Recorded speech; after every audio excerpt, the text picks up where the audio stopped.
eu hoje fiz uma pergunta sobre essa live. A gente vai falar sobre essa pergunta. O que não pode faltar na vida com Deus? Eu sei que essa pergunta é muito abrangente e pode ser que algumas pessoas tenham várias respostas certas. Sabe? Essa é aquela pergunta que não é assim, vou fazer a pergunta, vocês vão responder, vocês vão errar e depois eu vou dizer qual é a resposta certa. Não é isso. Mas eu tenho um objetivo com essa pergunta e tem algo que uma das coisas talvez que não pode faltar, né? Uma das coisas. Eu vou falar sobre uma das coisas que não pode faltar na vida com Deus. Mas eu queria que você respondesse aí para mim. O que você acha, né? Que quem acertar vai ganhar um pirulito. Quem você acha que não pode faltar na vida com Deus? O que é que não pode faltar? Intimidade, sinceridade. Né? Algumas pessoas respondendo, colocando intimidade, sinceridade. Né? Outra pessoa colocou, a Graça colocou a mesma coisa que o Marcílio, na intimidade também. Então, intimidade não pode faltar, né? Sinceridade na relação com Deus. O que mais que não pode faltar na nossa relação com Deus? Oração e comunhão, relacionamento. O que mais? Que mais que não pode faltar? Não pode faltar na nossa vida com Deus. Né? Relacionamento, coração quebrantado, adoração, culto que é na vida, que é onde a gente está inserido. Coração quebrantado, o Lúcio colocou aí. A Jamile também falando de relacionamento, busca, transparência. O que não pode faltar na nossa relação com Deus? Meu povo, ninguém chegou. Isso que vocês estão falando, nada disso aí pode faltar também, tá? Então, como eu disse, essa pergunta que eu estou fazendo hoje, ela não é uma pergunta que tem uma resposta certa. Né? A fé e a conexão, o sentimento que Deus está 24 horas comigo. Mamãe está falando aí. A Priscila Dornelles, a fé, a conexão. Né? Então, assim, nada disso está errado. E nada disso pode faltar na nossa relação com Deus. Nada disso pode faltar. Então, não tem uma resposta certa para essa pergunta. Né? E ela também não é uma pegadinha.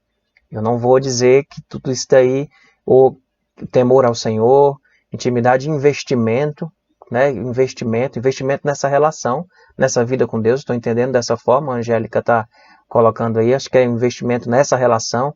Nada disso está errado, está tudo certinho aí. Vocês estão, nota 10, tá? Nota 10 na participação de vocês, no que vocês estão colocando. Confiança, ó a Beth combinando com a mamãe. Confiança, entrega, nada disso pode faltar na relação com Deus. Nada disso está errado, tudo isso aí está valendo. Mas, eu queria hoje, né, e aí vocês vão concordar comigo quando eu falar e vão dizer, é verdade, também não pode faltar isso.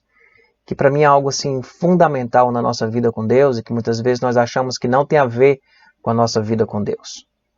Mas não pode faltar na nossa vida com Deus o próximo, o outro, pessoas. Essas coisas estão ligadas, estão completamente ligadas e conectadas. Não pode faltar o outro na nossa relação com Deus.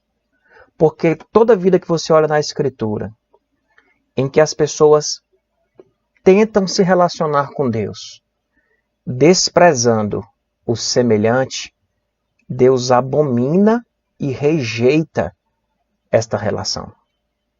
Esta relação com Ele. Então, sempre que você vai olhar a palavra, em que as pessoas estão ali vivendo algumas coisas que vocês colocaram, temor, tremor, sinceridade, transparência, né, até quebrantamento, mas elas não estão conectadas com o seu próximo, Deus rejeita esse culto. Deus rejeita esta demonstração de amor. É como se Deus dissesse assim, como assim você está se relacionando comigo e não ama, diz que me ama e não ama o seu próximo?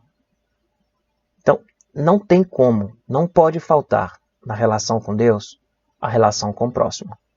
Tanto que quando Jesus é questionado sobre isso, Jesus vai dizer que o amor a Deus, né, e amar o próximo, essas coisas estão conectadas, não tem como você desconectar isso. Então a sua vida com Deus, ela não é um departamento que está desassociado do departamento sua relação com o seu próximo. Essas coisas não estão separadas, elas não estão desassociadas. E muitas vezes nós separamos isso. Nós achamos que a nossa vida com Deus, isso pouco tem a ver com a nossa relação com o próximo. Achamos que tem a ver com a nossa espiritualidade, mas assim, uma espiritualidade com Deus, sem o próximo, por vezes Deus rejeitou isso. E eu queria aqui trazer alguns exemplos disso, tá? Alguns exemplos disso. O primeiro exemplo que eu vou trazer aqui, na verdade é um texto bíblico, depois eu vou trazer alguns exemplos bíblicos, mas primeiro uma referência, está lá em João, 1 João. Esse texto é muito conhecido. Quando João diz, nós amamos porque Deus, ele nos amou primeiro. E se alguém afirma, eu amo a Deus, mas odiar o seu irmão, ele é mentiroso. Pois quem não ama o seu irmão, a quem vê, não pode amar a Deus, a quem não vê. Ele nos deu este mandamento, que quem ama a Deus, ame também o seu irmão. Tá vendo esse texto? Esse texto é muito forte. Esse texto vai dizendo, eu amo a Deus, mas odio o seu irmão, é mentiroso. Porque não existe isso. Não existe isso. Sabe, existia uma espiritualidade na época de Jesus, que era a espiritualidade dos saduceus, que os estudiosos da história, eles vão dizer que a espiritualidade desses saduceus eram as espiritualidades de mãos dadas. Mãos dadas com quem? Com Roma. As mãos dadas com o poder. Ele fala de uma outra espiritualidade, que é a dos fariseus, que ele diz que a espiritualidade dos fariseus era uma espiritualidade de mãos juntas. De eles orarem ao Pai, orarem a Deus, mas não se envolverem com as situações de dor e de necessidade que as pessoas à sua volta viviam. A espiritualidade que ela é a espiritualidade, o caminho de espiritualidade é uma espiritualidade de amor a Deus e de amor ao nosso próximo, de amor ao nosso semelhante. Não tem como ser diferente disso. Não tem como ser diferente disso. Então, é mãos dadas, mas não é mãos dadas com poder, como era dos saduceus. É mãos juntas, mas não é mãos juntas sem as mãos dadas. E não é a mão dada com poder, não é a mão dada com Roma. É a mão dada com o nosso semelhante. É as mãos dadas com o nosso próximo. Com o nosso próximo. E a gente vai já falar um pouco sobre esse próximo, né? Sobre o que seria esse próximo. Eu vou dar para um exemplo bíblico. Domingo, no nosso culto virtual, eu falei do texto de Isaías, que Jesus repete ele, né, quando remete a Isaías e diz, vocês me honram com os lábios, mas o coração de vocês está longe de mim. Está longe de mim. Jesus fala sobre isso. Vocês me honram com os lábios, mas o coração de vocês está distante e está bem longe de mim. Quem fala algo parecido e aí vai rejeitar a relação através do profeta, está lá em Amós. Olha o que é que Amós diz, meu povo. Olha o que é que Amós coloca. Eu odeio e desprezo as suas festas religiosas. Eu não suporto as suas assembleias solenes. Mesmo que vocês me tragam holocaustos e ofertas de cereal, isso não me agradará. Mesmo que me tragam as melhores ofertas de comunhão, eu não darei a menor atenção a elas. Pesado, não é isso? Pesado. Deus está rejeitando toda a experiência de culto daquele povo. Toda a experiência espiritual daquele povo, toda a experiência religiosa daquele povo. Ele está dizendo, eu não darei nenhuma atenção a elas. Por quê? Porque será?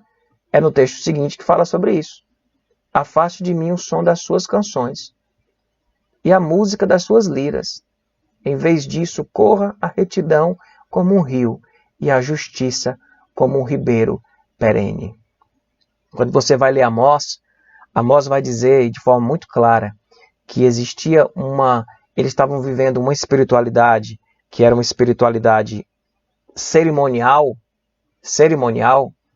mas completamente vivendo injustiça e alimentando injustiças. Desprezando o seu semelhante. Desprezando aquele que estava ao seu lado. E Deus não recebe isso.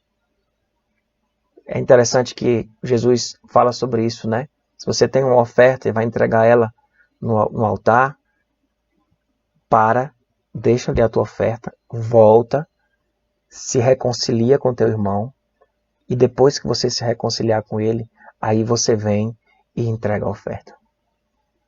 Jesus está dizendo, eu desprezo uma espiritualidade cerimonial em que nos bastidores ou no dia a dia da vida, essas pessoas que estão vivendo esse cerimonial, elas estão vivendo desprezando o seu próximo e o seu semelhante.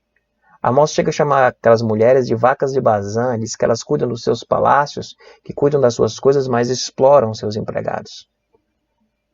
Que espiritualidade é essa? Não existe essa espiritualidade. Um outro exemplo, um outro texto e um outro contexto muito parecido, muito semelhante, está lá em Isaías 58, quando Isaías vai falar do jejum. O povo estava jejuando, eu falei sobre isso num dos cultos coletivos. O povo estava jejuando e eles jejuavam e depois olhavam para Deus e diziam assim, Deus, o Senhor não está vendo o nosso jejum não? Como a gente está aqui vivendo uma devoção, sabe? Um sacrifício, uma devoção para Ti profunda, né? Entrando no quarto e ficando sem... Nem no quarto, se fosse no meio da rua, que Jesus criticou isso, mas vivendo uma espiritualidade, sabe? De flagelo, de viver um sacrifício. A de Amós lá era cerimonial, né? Essa agora era de uma devoção individual, com pitadas de sacrifício. Pitadas de sacrifício. E Deus também rejeita. Deus rejeita essa espiritualidade. E quando o povo vai exigir, a partir da sua espiritualidade de sacrifícios, da sua espiritualidade de práticas individuais de espiritualidade, e a gente falou aqui de intimidade, na intimidade sim é algo que não pode faltar na vida com Deus, mas quando essa intimidade é uma intimidade eu e Deus, uma intimidade no mundo da espiritualidade espiritosférica, onde o meu próximo ele não faz parte disso, essa espiritualidade ela é vazia e ela não faz sentido nenhum para a vida da gente. Olha o que diz o texto. O povo pergunta, né? Por que jejuamos e o Senhor não vê? Por que nos humilhamos e o Senhor não repara? A Isaías, como profeta, diz, contudo, no dia do seu jejum vocês fazem o que é do agrado de vocês e exploram os seus empregados. Seu jejum termina em discussões e rixas, e em brigas e socos brutais. Vocês não podem jejuar como fazem hoje e esperar que a sua voz seja ouvida no alto. Pode. Isso não é razoável. Isso não faz parte daquilo que Deus colocou para a gente, que Jesus ensinou. Então Deus sempre rejeitou qualquer tipo de espiritualidade. Qualquer tipo de espiritualidade que tivesse como pano de fundo o desprezo do nosso próximo e do nosso semelhante. Isso é muito forte. Eu li um livro há um tempo atrás, é esse livro aqui, ó, Toque as Feridas, de Tomás Halick, né, sobre o sofrimento, a confiança e a arte, e a arte da transformação. Ó, Tomás Halick, Toque as Feridas, sobre sofrimento, confiança e a arte da transformação. Tomás Halick. Ele fala toque as feridas. E esse livro, e o Tomás Halick, ele vai falar, e eu queria soltar essa frase dele aqui para vocês, ele diz que não acredita em deuses e não acreditam em religiões que dançam no palco deste mundo sem serem afetadas por suas feridas, sem arranhões, sem cicatrizes, sem queimaduras. Nós estamos vivendo, meu povo, uma época muito complicada no nosso país. Nós estamos vivendo uma época em que muitas pessoas estão sofrendo. E o que Tomás Halick está colocando aqui é que ele não acredita em deuses, não acredita numa religião que dança no palco deste mundo, que acontece, que rola no palco deste mundo, sem serem afetadas por suas feridas. Sem arranhões, sem cicatrizes, sem queimaduras. De que ele não acredita nisso. Ele ainda coloca, e eu estou aqui com o livro na minha mão, e ele diz alguma coisa, ele diz, eu não tenho o direito de confessar Deus se eu não levar a sério a dor dos meus próximos. Eu não tenho direito de confessar a Deus se eu não levar a sério a dor dos meus próximos. Das pessoas que estão sofrendo. Nós chegamos essa semana a uma realidade de 11 mil mortos no nosso país. E muitas pessoas doentes. Nós temos os enlutados e temos aqueles que estão doentes. E temos aqueles que estão sem poder trabalhar, que estão passando por crises financeiras profundas também. Não tem como vivermos uma espiritualidade nesse momento centrada simplesmente em nós. Não tem como. Não tem como. A nossa espiritualidade hoje é uma espiritualidade que que precisa olhar para o nosso semelhante e sofrer junto e chorar junto. O problema, meu povo, é que a gente foge disso, porque nós vivemos num mundo, né, que se a espiritualidade é de tocar as feridas, como diz o livro, né, toque as feridas, nós vivemos num mundo com muitas feridas. Muitas feridas. E tocar as feridas dói. Tocar as feridas dói. Eu lembro de uma história que eu vivi com o meu filho mais novo, o Davizinho. A gente estava no caminho para o Morro Branco e passou uma ambulância, e essa ambulância passou com a sirene. Eu já contei essa história na Candeias, em um dos cultos. Passou uma sirene com a ambulância, uma ambulância com a sirene, e ele, naquele momento que ele passou, ele disse: pai, eu não gosto de ambulância. Eu disse: meu filho, por que você não gosta de ambulância? Eu achei que ele tinha medo por causa da sirene, que ele tinha medo por causa de alguma coisa. Não precisa se preocupar, é uma ambulância, ela está passando, né, e ela vai estar indo no seu curso. E ele disse: não, pai, eu não gosto de ambulância, porque toda vida que passa uma ambulância com a sirene ligada, eu fico imaginando que tem alguém ali dentro que está sofrendo. Meu povo, como viver com essa sensibilidade no mundo tão ferido? Meu sentimento como pai para ele foi de dizer assim, de preocupação, de olhar assim e dizer: eita, meu filho, você está lascado. Sabe, porque com essa sensibilidade, com o sofrimento do próximo, num mundo tão ferido, num mundo tão machucado, como que você vai suportar? Então nós acabamos, pessoal, nos transformando em pessoas com coração de pedra, até como uma forma de nos protegermos de tanto sofrimento, nos protegermos de tantas dores. Evitamos o noticiário, evitamos as notícias ruins. E em alguns momentos da vida a gente precisa fazer isso. Em alguns momentos nós precisamos sim moderar um pouco a informação do caos para que nós não nos destruamos. Mas nós não podemos viver insensível às feridas do mundo que nós estamos inseridos. E nós estamos vivendo num momento onde essas feridas estão expostas. Antes, nós estávamos vivendo num mundo onde as feridas estavam encobertas. Esse vírus, ele trouxe as feridas para fora, da fratura exposta. Não tem como a gente negar que há o sofrimento, que tá morrendo gente por falta de saúde pública no Brasil apenas agora? Não. Isso simplesmente se acentuou muito e ficou muito exposta à nossa fragilidade. Está morrendo gente de fome por falta de comida, por uma questão econômica no Brasil apenas agora? Não. Isso apenas acentuou com a crise, acentuou com a questão da epidemia, e isso está muito visível para a gente hoje. Então, assim, os problemas, é notório, é verdade que eles aumentaram, mas eles estavam aí, muitos deles estavam guardados. Nós não estávamos enxergando tantas feridas, ou tentamos não enxergar, ou nos apegamos a uma narrativa que nós não enxergássemos essas feridas. Elas hoje estão expostas. O desejo do meu coração é que quando essa epidemia passar, que nós não caiamos no sentimento de achar que está tudo resolvido, porque não está tudo resolvido. O sofrimento agora acabou, porque não acabou o sofrimento. Ele simplesmente ficou de uma forma muito generalizada hoje, e de forma muito exposta, explícita, sim, maior, sim. Eu não acho que a gente está vivendo a mesma coisa que a gente estava vivendo de sofrimento antes dessa epidemia. Essa epidemia trouxe um sofrimento e uma dor muito explícita. E nesse momento nós estamos muito sensíveis. Mas nós precisamos entender que o mundo que está aí fora, antes mesmo dessa epidemia, era um mundo com muito sofrimento. E nós estávamos vivendo a nossa vida fazendo de conta que esses sofrimentos não existiam, insensíveis a esses sofrimentos, ou não participando desses sofrimentos. Um dos frutos que seja dessa epidemia, dessa pandemia, seja de nós não endurecermos o nosso coração, e pelo contrário, que nós possamos amolecer mais o nosso coração diante do sofrimento humano, desse sofrimento que está aí colocado. Porque não existe espiritualidade. A gente olha, pessoal, às vezes meu sentimento ao olhar para o mundo evangélico, para o mundo cristão brasileiro, é de parecer que nós estamos vivendo uma experiência de culto como aquela que foi rejeitada por Deus em Amós. Sabe, de muito cerimonial. E esse cerimonial desprezando o nosso semelhante.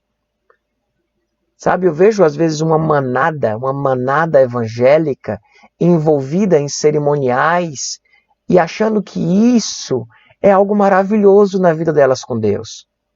E Deus chega e diz, sabe, os cerimoniais de vocês eu não suporto, eu não aguento mais. Os cânticos de vocês me trazem nojo. Afastem de mim os cânticos de vocês. Porque vocês estão me honrando com os lábios, mas o coração de vocês está longe de mim. E aí chega um momento, pessoal, onde nós estamos sendo impedidos de viver os nossos cerimoniais e que sobre a espiritualidade de uma solidariedade, de uma preocupação com o próximo. Entende?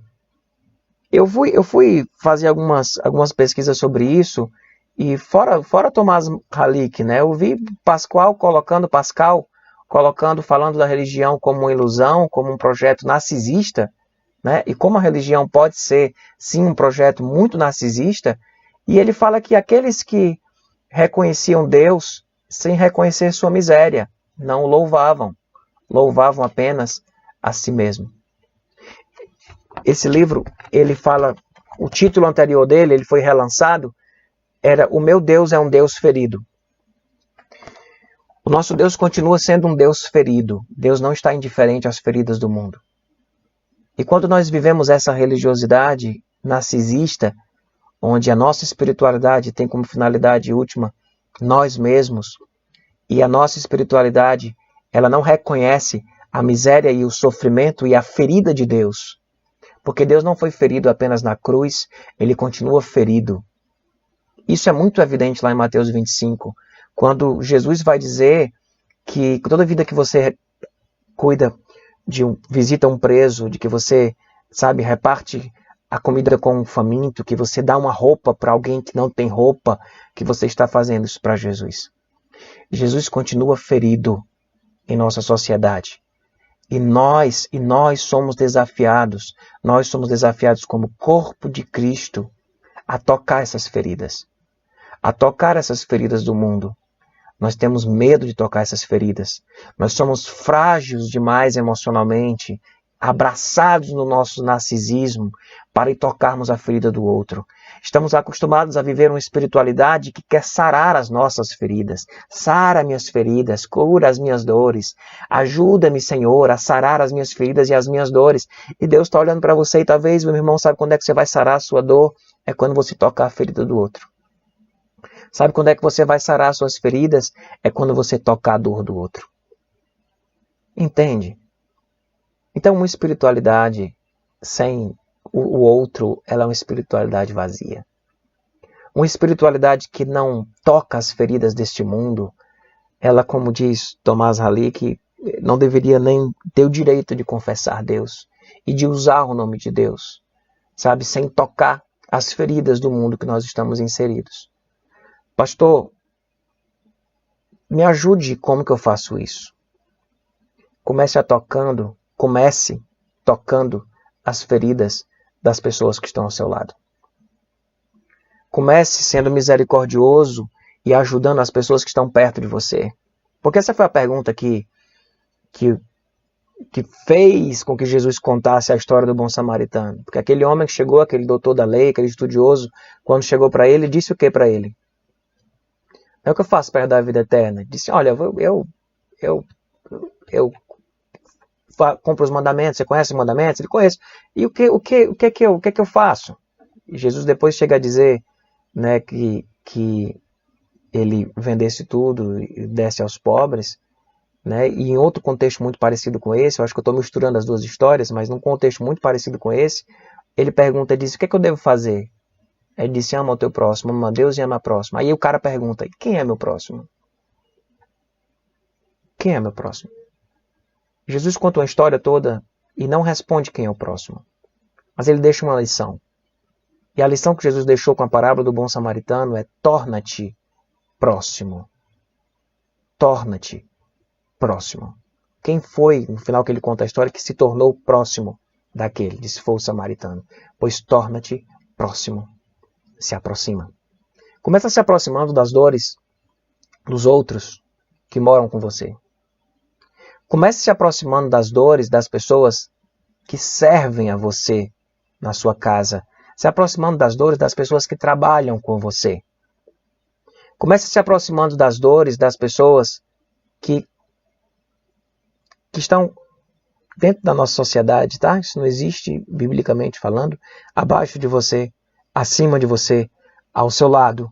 Comece se aproximando dessas dores e tocando essas feridas. Pastor, não suporto nem minhas feridas. Vou tocar as feridas dos outros como? Igreja é isso. São pessoas feridas tocando as feridas dos outros. A igreja não é feita, o projeto do reino, ele não é feito de pessoas sãs tocando as doentes. São doentes tocando os doentes. São doentes tocando a ferida dos doentes. Nietzsche foi um crítico muito forte da igreja, muito forte do cristianismo. E ele tem uma frase, eu vou colocar aqui, quando ele diz que Jesus é o único cristão que jamais viveu.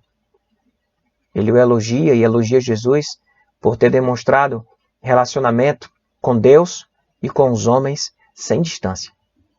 Sem distância alguma. E Jesus viveu isso.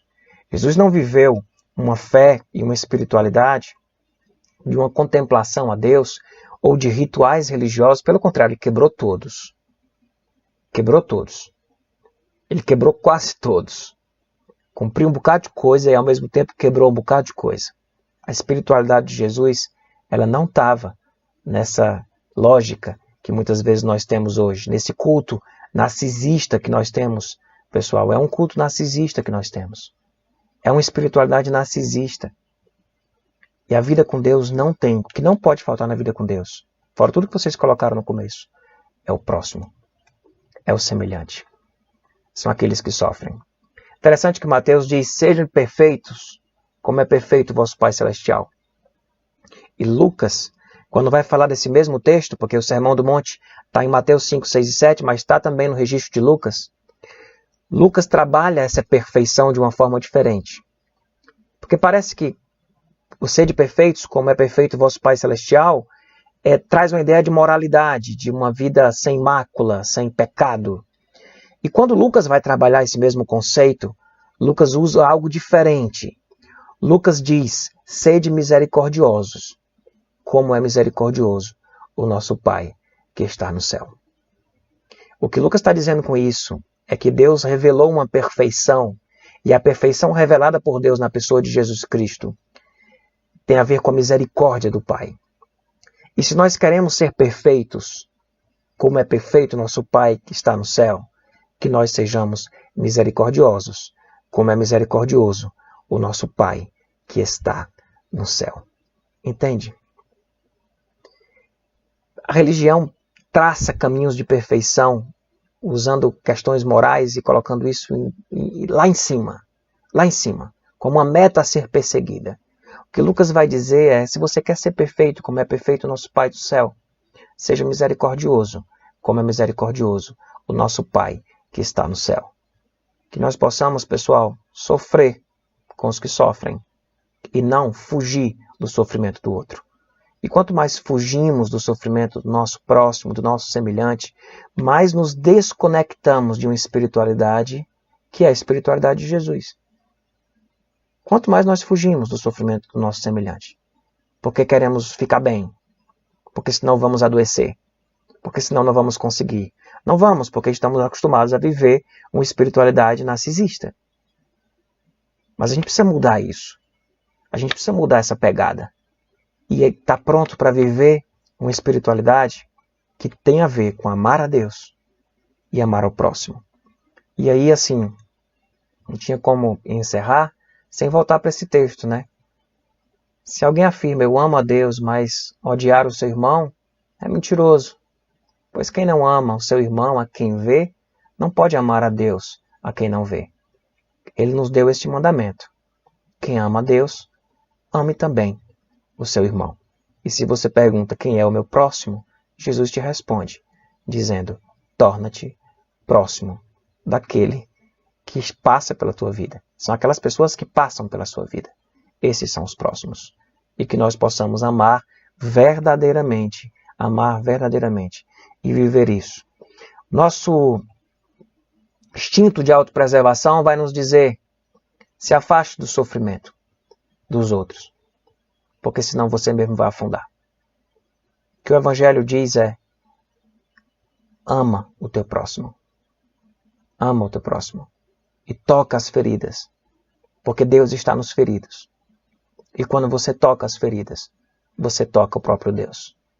Foi isso que Jesus nos ensinou. Não temos como viver uma espiritualidade diferente disso. Tá bom, meu povo?